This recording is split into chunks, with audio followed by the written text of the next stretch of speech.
What's up? Welcome back dito sa ating channel dito sa Malts TV. Alright, so tayo nagbabalik muli mga babayan para sa isa na namang reaction video. At ngayon ay pag-uusapan natin ang video galing po dito sa channel ni PH TV. US Navy pinayagan na ni President Biden na gumamit ng dahas sa South China Sea. Yan ang ating alamin mga kababayan, no? Pero syempre bago ang lahat, don't forget to subscribe dyan sa channel po ni PH TV. Nandiyan sa ibaba ang full video link. Pa-click nyo lang po at i-subscribe ang kanyang channel, alright?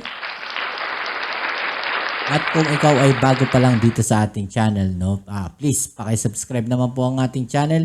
Pa-click na po ang subscribe button dyan sa ibaba at paki-like na rin po ang ating video ngayon at pati na rin po ang notification bell para ma-notify kayo pag may mga latest video uploads tayo. Alright, so wag na natin patagalin, umpisahan na natin to.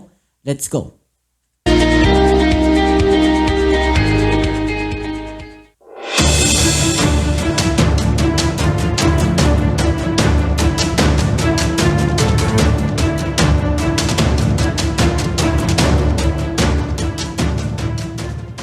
Iniulat na pumayag na umano si US President Joe Biden na gumamit ang US Navy ng puwersa kung sakaling susubukang harangan ng Chinese Coast Guard o Navy ang mga warships ng Estados Unidos na nagsasagawa ng maritime operation sa South China Sea.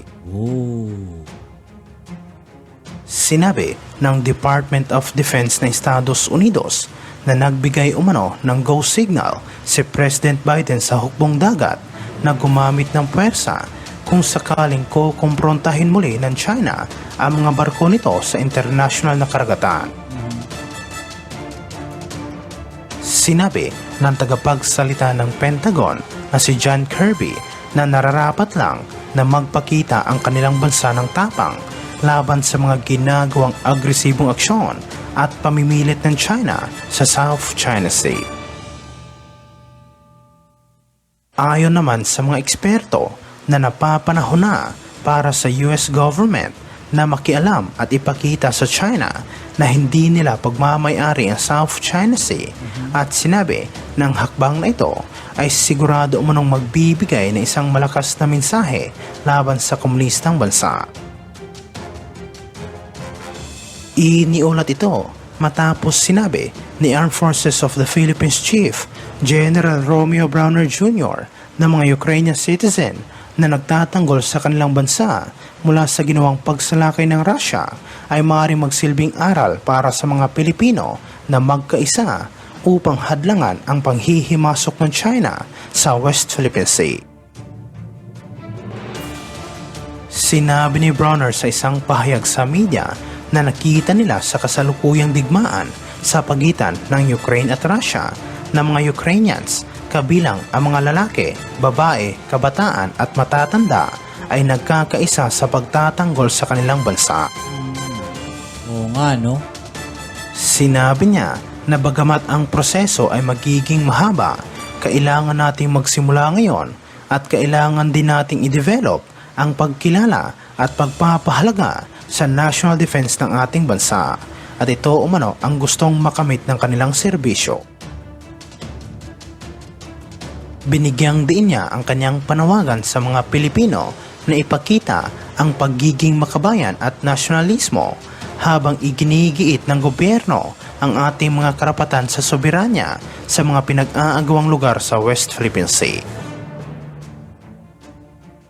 Patuloy na sinisikap ng Chinese Coast Guard at Maritime Militia na itaboy ang mga Filipino fishermen mula sa mga fishing areas sa Scarborough Shoal at iba pang mga lugar sa West Philippine Sea.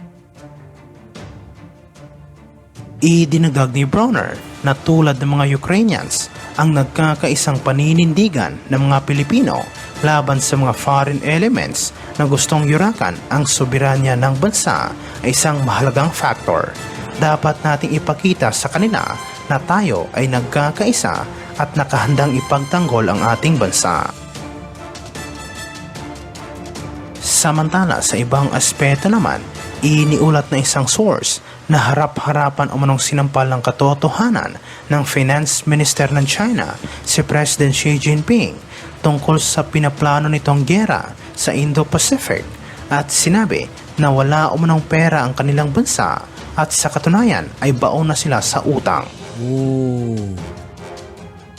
Kinompronta umano ni Chinese Finance Minister Liu Kun si President Xi Jinping sa isang closed-door meeting sa Beijing tungkol sa kasalukuyang sitwasyon ngayon ng kanilang ekonomiya at sinabi umano ng ministro na hindi kakayanin ng kanilang bansa na makipaggera. Inamin mismo ni Liu Kun sa harap ni President Xi Jinping na lubog sa utang ang kanilang bansa at posible umanong hindi makarecover ang kanilang ekonomiya kung maghahanap ito ng gulo sa Indo-Pacific. Oh, yun, no? Gaya na sinasabi natin, di ba? Sinabi ni Liu Kun na dapat umanong i-prioritize ni President Xi Jinping ang pagbangon ng kanilang ekonomiya at ipagpaliban muna ang mga hakbang o plano na makakasama sa kanilang bansa at sa kinabukasan ng kanilang mamamayan. So, ibig sabihin niya dito, no, ipagpaliban muna. So, wag muna ngayon, di ba? So, ibig sabihin, may plano pa rin silang ituloy, no? Yung mga planong ganon sa mga darating na panahon. So, palalakasin lang muna nila yung kanilang ekonomiya at bago nila gagawin yung gusto nila, no? So, mas maganda talaga na ngayon pa lang ay pinaghahandaan na yung ginagawa ng China, di ba? So, tuloy natin to. Iniulat ito matapos nanindigan ang Armed Forces of the Philippines na iligal ang presensya ng mga Chinese vessels sa Ayungin Shoal at ang mga ginagawa nitong agresibong aksyon ay labag sa International Coalition Regulations. Labag naman talaga. Tinukoy ng Armed Forces of the Philippines ang nangyaring insidente noong nakarang linggo na kung saan isang Chinese Coast Guard vessel ang bumangga sa isang barko ng Pilipinas habang nagsasagawa ito ng isang regular na rotation and resupply mission sa Ayungin Shoal.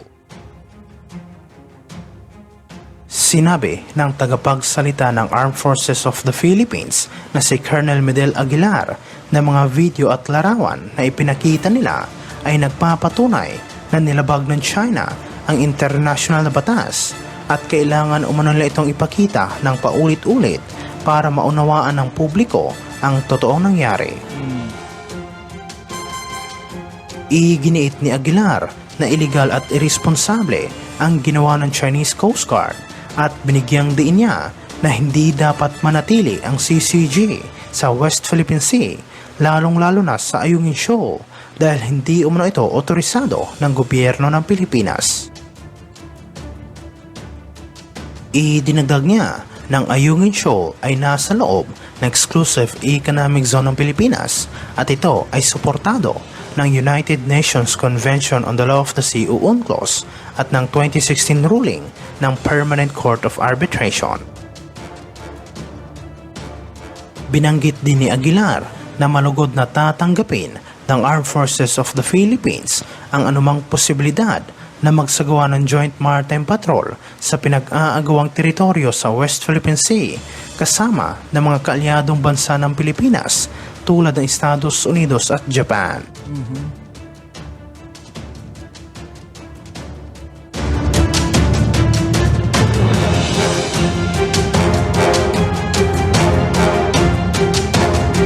Alright, saya mga babayan, no?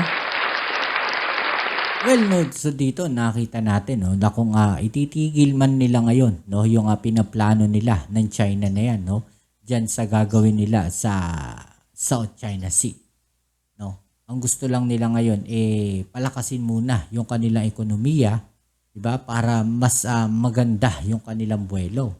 Diba, hindi ba dapat ngayon pa lang, pinaghahandaan na natin dahil kung totoo man, no, yung balita na to, no, mga kababayan, na talagang ganun din. Darating din yung panahon, no, yung time na gagawin nila yung gusto nila o yung plano nila ngayon.